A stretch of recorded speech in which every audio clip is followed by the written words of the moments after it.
Okay, it's going to be a classic review of Death Before Dishonor 4. So we got Death Before Dishonor coming up this weekend on pay-per-view. It looks like Claudio is going to get the title shot against Jonathan Gresham. So yeah, I mean, I'm really hoping that Claudio wins the Ring of Honor World title. I mean, you could definitely argue that he was the best wrestler never to be ROH World Champion. And you could end up having two world champions in the Blackpool Combat Club.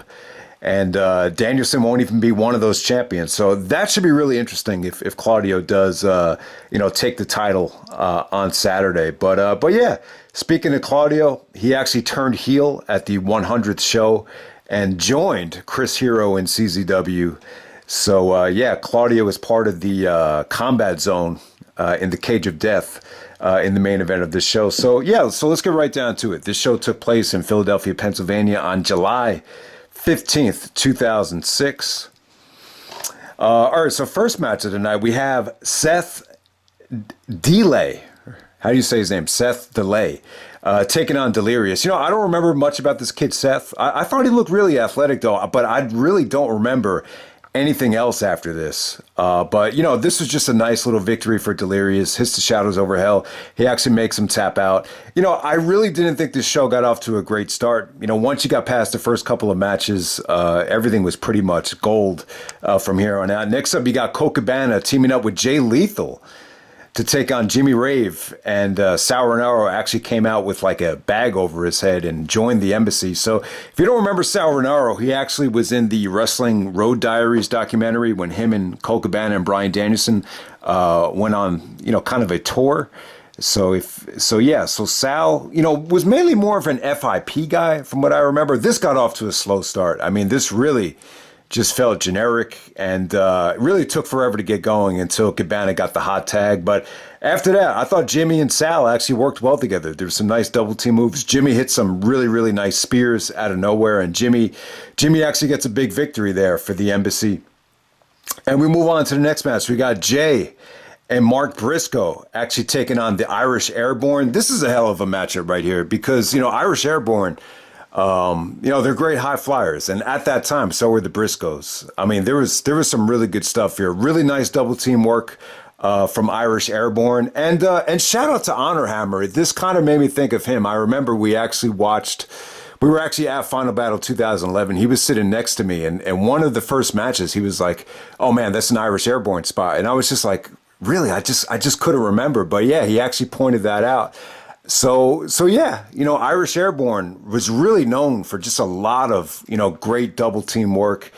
There was actually like a dueling shooting star press spot in this match. I think Mark hit one, and then one of the Irish Airborne dudes hit another one. So yeah, really good stuff. Really a sign that the Briscoes were going to be a force. I thought the Briscoes were, definitely in their athletic prime here. Mark actually hits the throat driver to get the victory here. Just, really solid stuff. I mean, the Briscoes and Irish Airborne had a lot of good matches. This was definitely one of the better ones from what I remember. Next up, we got Davey Richards taking on AJ Styles. And hell of a matchup right here. You almost forget that these two guys even touched. This is definitely a more jacked up version of both guys. Both guys just looked like they were carrying a lot more muscle and weight than usual. But yeah, I mean, it's not the best version of Richards versus Styles. I think it had this match happen in 2009. That would have been the better version of it. But yeah, with this, not as athletic as you would expect, not as explosive as you would hope for, but just a lot of, it felt like a real fight. A lot of just AJ and Davey going after the knees. There was actually a spot, kind of a main event spectacles, throwback with AJ actually taking Davey's knee and just ramming it over the guardrail. So yeah, lots of strikes from Davey with the kicks. Just, pretty good action. I got to say, it was a lot better than I remembered it. The fans were a little bit cold to AJ. AJ got a monster pop, but like during the match, it felt like some of the CZW fans, it's kind of like that John Cena effect. They were a little bit cold to AJ, but the finish actually came off better than I remembered. AJ actually did hit the Styles Clash. There were some slow transitions at the end of this thing, but for the most part, I would say this is good. This is definitely a high 3.5 stars. I think anything more than that is a bit generous, but yeah, probably the only time we got to see Davey and AJ face each other. I mean, you could definitely argue that this is a I hate to use the phrase dream match after the Jay White press conference, but yeah, I mean, really, this is a ROH versus TNA dream match, and you got it on Death Before Dishonor 4. This is a hidden gem. All right, next up, this actually went earlier on in the show. On the back of the DVD, they tried to market this thing with all the title matches on the the forefront of the card, so I apologize. But earlier on in the show, you actually had Nigel McGuinness actually taking on Roderick Strong for the Pure Championship. Awesome match here. This is one of the best Pure title matches that Nigel had. Maybe the best. Like if you take away the Danielson matches, and when we're talking about Nigel versus Roderick, I still feel like this is their best match. I mean, they had a match at the Driven pay-per-view, which was really good. And they're probably their most underrated match was at a show called Without Remorse when Nigel was the ROH World Champion.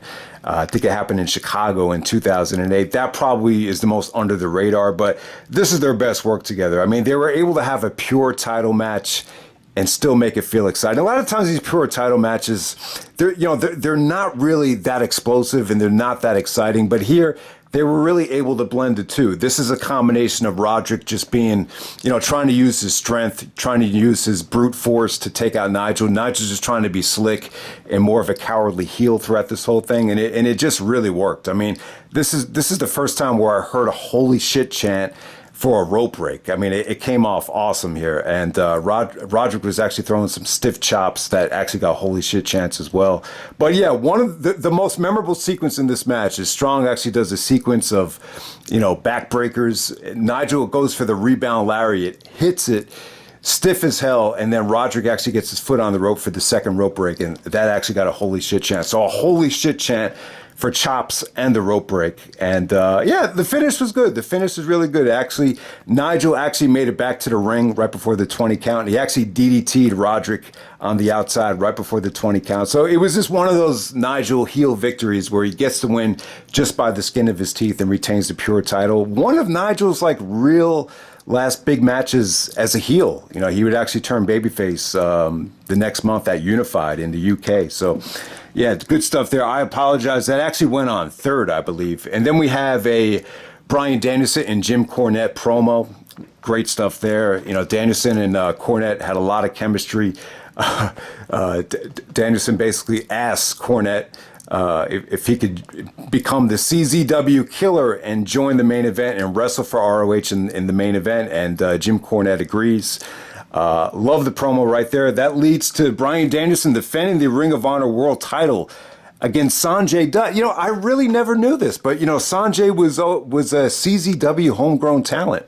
A lot of people know Sonjay from TNA, and it was great exposure for him. Even my brother even remembers Sonjay Dutt, and a lot of it just had to do with the X Division and TNA. That's where Sonjay really, became a household name to a degree. But I have to say, the interesting part about this match is I would definitely say the crowd reaction. I mean, just before they started wrestling, I mean, just such a polarizing crowd. Danielson almost got the Cena treatment here from the CZW fans. Lots of overrated chants. You heard the overrated chants to Danielson. You also heard a lot of same old shit chants to Bryan Danielson, which Nigel actually got a lot of that as well a couple years later with some of the Ring of Honor fans. And I thought him and Sonjay, I hate to say it, but this might be my least favorite Bryan Danielson title defense during his Ring of Honor title reign. I mean, there's not many matches I could think of that were worse than this. I mean, even the Delirious stuff, I remember giving those matches 4 stars. I mean, maybe the Chris Sabin match from Showdown in Motown would be the only thing that might be on the same level as this Sonjay match. I don't know. For whatever the reason, I thought Danielson oversold here. It definitely felt like, the mix of styles just didn't blend here. Danielson's trying to be more of a wrestler. Sonjay's trying to use his X Division stuff, Phoenix Splashes, Hurricanranas, and I don't know, something about the match. I just don't think it worked that well. I really don't think it did. I mean, whenever Danielson was on the offensive end, hitting the forearm shots, the transition into the counter mutilation actually worked out well. But I don't know. I just felt like Sonjay just, it just wasn't, the offense from Sonjay just wasn't that believable for me. But it wasn't a bad match. It just, for Bryan Danielson standards, I just wasn't feeling it. I felt like this was one situation. Sonjay's not on the Ring of Honor roster. I felt like this would have been a great opportunity just to have Danielson look strong and maybe have this be a squash match, because Danielson's actually going to wrestle in the main event anyway. But, Ring of Honor, they always wanted to give you something. They always wanted to promote wrestling at the forefront instead of storyline. So you definitely understand it. But I got to say, if you guys could find something weaker than this, then let me know. But I'd have to say this is the weakest Bryan Danielson Ring of Honor title defense from that historic reign right there. So, okay, next up we have the Ring of Honor versus CZW blow-off match. This is the Cage of Death. And I got to say, if you haven't seen this match, or you haven't seen any of these Cage of Death matches, this might be my favorite steel cage in all of wrestling. I mean, it's really not that big, but they really give you just a lot of space to breathe. So you can really do a lot of stuff inside the ring without the cage really interfering. I got to say, the cage looked really cool here.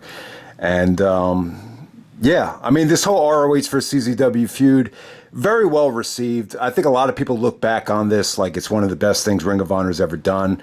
I think a lot of people would agree, like from a booking standpoint, like it was just a lot more well done than the WWE Invasion. That goes without saying. I think I might have liked the Invasion better just because, just from a talent standpoint. But yeah, this was incredible stuff. Great exposure for CZW. I think it did a lot for Chris Hero and guys like Claudio and Necro in the long run as well. So, all right, so the teams consisted of Samoa Joe. Team ROH was actually Samoa Joe, BJ Whitmer, Adam Pearce, Ace Steel, and a mystery partner. So actually, at first it was Bryan Danielson, but then later on in the show, the surprise ended up being Homicide. And with Team CZW ended up being Chris Hero, Necro Butcher, Claudio Castagnoli, Nate Webb, and a mystery partner. And we'll get to that later. The mystery partner was pretty cool. A really nice surprise for that time. But when this thing started, it was started out with Samoa Joe and Claudio. Two guys that are going to be on the pay-per-view this weekend. Yeah, great stuff between them. Claudio turning heel was such a huge deal. He actually turned heel at the 100th show on Samoa Joe, so it was definitely fitting for them to start this thing. Then later on in the match, Bryan Danielson comes out second for Ring of Honor, and him and Joe are just working really well as a team. They're clicking on all cylinders. Beautiful booking here. I got to say, this booking was incredible. And then Danielson tells Joe to go for a muscle buster. He's like, Joe, muscle buster. And as soon as Joe has him up for the muscle buster, Danielson takes out Joe, starts destroying his knee. So Danielson didn't give a shit about wrestling for Ring of Honor. And it was good booking because it almost made it feel like the Ring of Honor World Championship is more important than Ring of Honor itself. So, and all of a sudden Jim Cornette comes out and he's like, Danielson, what are you doing? Danielson, what are you doing? And great tension between Danielson and Cornette. Really, really, really good stuff there. And then after that, I gotta say, that's probably like my favorite part in the match. So anytime you do something, it's almost like the Sicilian scene from True Romance. Anytime you do something that breathtaking at the beginning of a match or the beginning of a movie, it's almost like how is the match going to recover from that? But yeah, this recovered quite well.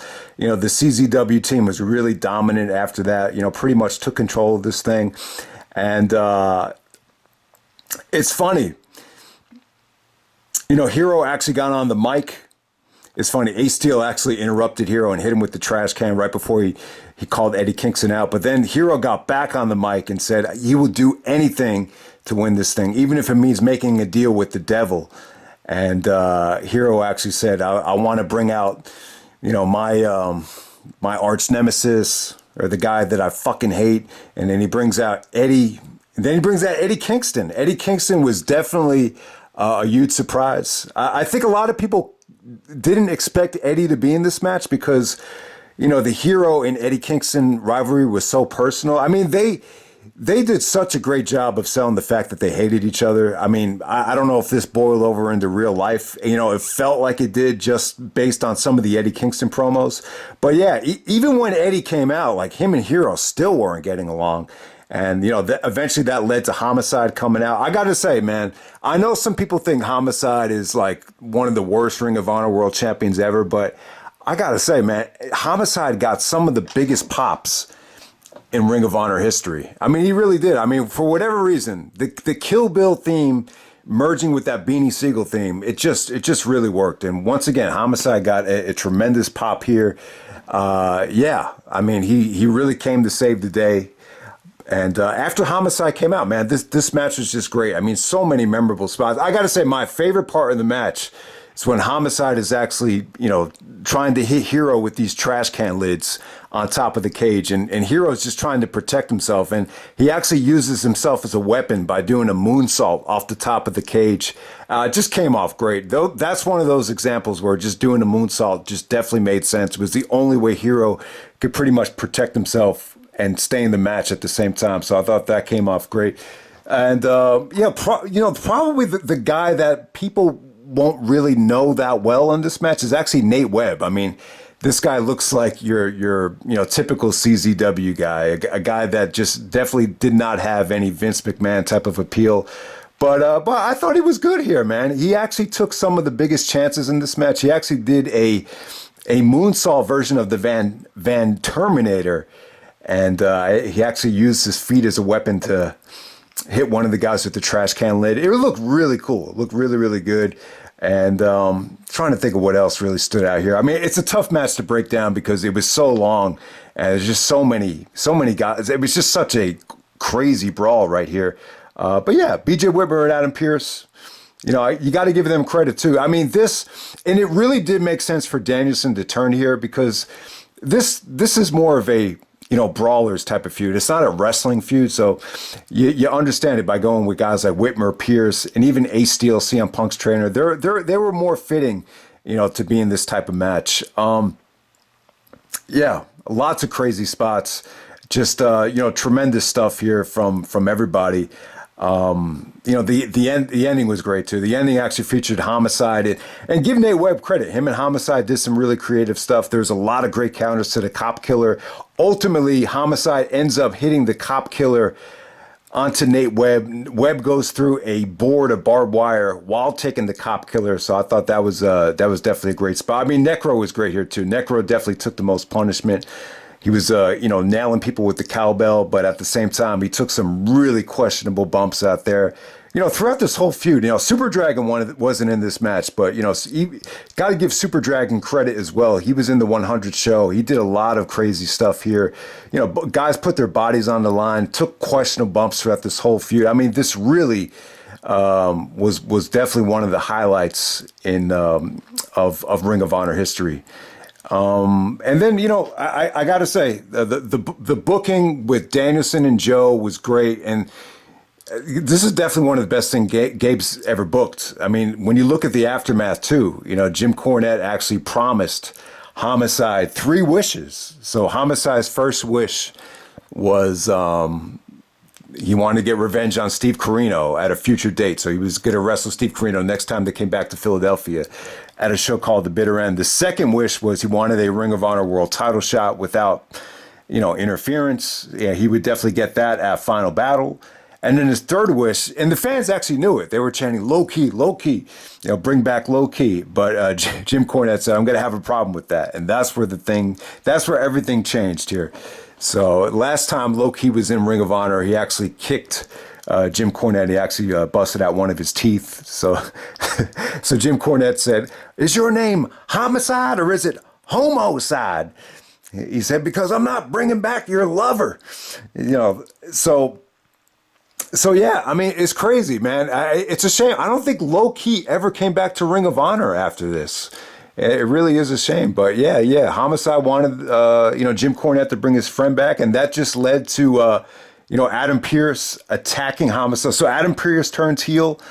And then when Homicide's trying to fight back, Cornette actually takes I don't know what it is. It's like bug spray or some type of sprays Homicide in the face with it. And then JJ Dillon, actually, he's like the gatekeeper outside. He actually locks the cage so Julius Smokes can't save Homicide. So yeah, it's a huge beatdown on Homicide. Cornett actually whips Homicide with his belt. Yeah, nasty beatdown. Great heel turn from Cornett. I gotta say, great booking from Gabe. I really feel like Cornett was a great performer for ROH. I mean, it's funny. There's such a big difference between performer and booker. You know, Jim Cornette was obviously heavily involved in the booking when Sinclair took over, and it's like night and day. I mean, as a booker, he actually almost killed the product. As a performer, obviously, he's elevating the product here. Very similar to the Bischoff in WWE, where he was strictly a performer. They wanted to make sure that he didn't, take away from the product at all. So, yeah, very similar with both the Jim Cornette and the Eric Bischoff situations. But yeah, I gotta say this show was awesome. This is definitely one of the better Death Before Dishonor shows. Definitely one of the better Death Before Dishonor main events. It's just something to see. It was a hard match to break down because there's so much chaos going on, but it was really, really cool. And by the time it was over, it really felt like ROH CZW. It was like, when you look back on it, it just feels like one big family. But at that time, there was a lot of hatred there. And Jim Cornette even said, "You CZW fans want your garbage wrestling? You got your garbage wrestling, and you got your ass kicked." So I thought Cornette is really, really kind of like the underrated gem when you look at this whole ROH versus CZW feud. He really did make it work. And, maybe he doesn't get enough credit for that. But, yeah, just in terms of the history of Death Before Dishonor, this is a great event. I got to say, Death Before Dishonor is definitely one of the better events. I mean, the first one was great. Death Before Dishonor 2, I think the cover and maybe I think when people looked at those reviews, maybe it didn't age that well. But for that time, they were still really, really good shows. And then Death Before Dishonor 3, Punk turning heel and winning the title, that pretty much made the show. Even the undercard isn't as great as this one. That's probably the most memorable Death Before Dishonor. And then with Death Before Dishonor 4, the CZW blow-off, it's really just from top to bottom. It's a great show, I think. And, Death Before Dishonor 5 from 2007 was, I thought that was a really great weekend. Death Before Dishonor 6, 2008. I was at that show. I love that show. That's my favorite live event I've ever been to. So obviously, I think that's a great show. I think Death Before Dishonor 7 from Canada, I thought those shows were okay. I don't know if they were really great, but and what's the last one? The last one before. All right, yeah, I think obviously Death Before Dishonor 8 from 2010. That was on iPay-per-view. And yeah, that's very well received. That really lit. That's probably the most crazy YouTube ever got for Ring of Honor was with Death Before Dishonor 8. Even I pretty much over-pushed it as much as I could at the time. And Death Before Dishonor 9 was the first Sinclair one, right? With Ladder War 3, I believe, which is still pretty good. I remember Eddie and Roderick had a Ringmasters Challenge. That was great. So, yeah, for the first 9 shows, I mean, I got to say, Death Before Dishonor is... it's got a hell of a legacy, hell of an event. Looking forward to the one on Sunday. I think it really does have a great chance of, being the pay-per-view of the year. I think it looks that good. I do have a little bit of a gripe, though, with, how they're determining, like, who wrestles on what show. But, we'll get into that later. I'll get into that during the review. I'll definitely do Death Before Dishonor 5 in August. That was actually an August event. So I'll do that for the 15th anniversary. I think it was like around August 10th, but definitely do that. That Death Before Dishonor 5 was an incredible weekend too. But yeah, that was Death Before Dishonor 4. It was only one show, thank God. Sometimes you kind of hate the fact that they break it into 2 different nights. And I screwed up with number 2. That should have been, one whole video. But yeah, I rather prefer it to be just one night as a whole. But yeah, Death Before Dishonor 4, the blow off to the CZW feud, definitely must see stuff. Really enjoyed it. Definitely aged very well. So I hope you guys check it out. All right.